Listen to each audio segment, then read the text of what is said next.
sẽ liệp gọi bu của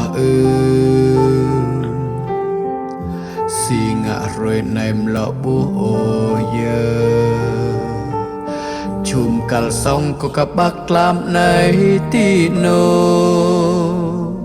chùm ai bu tí riêng ra nêm lọ bu mờ lọ bu ô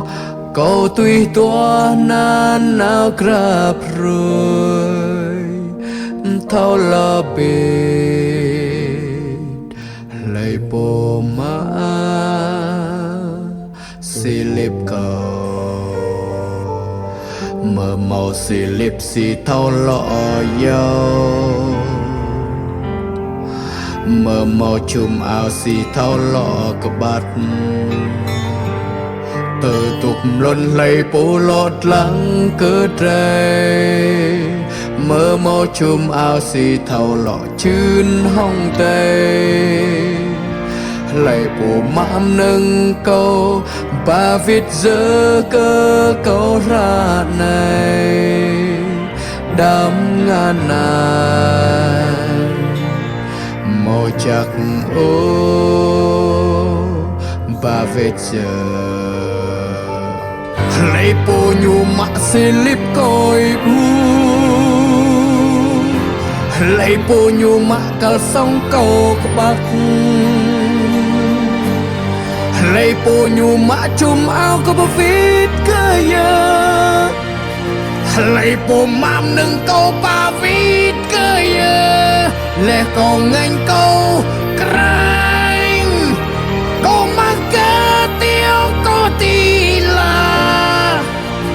bà viết về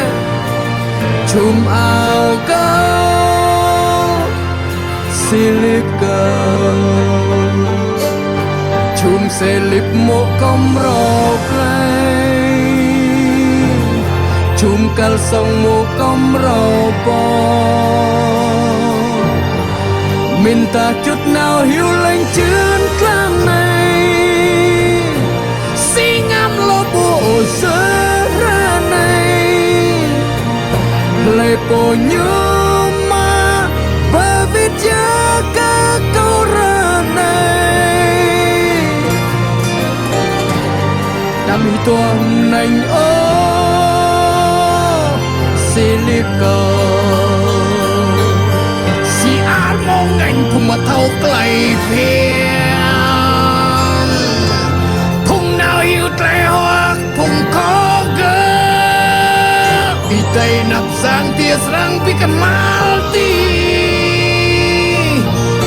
sarui tây đi serang mau clay chat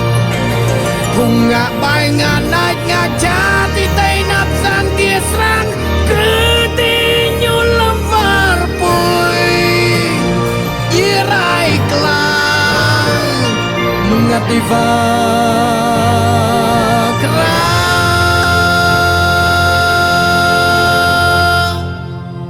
see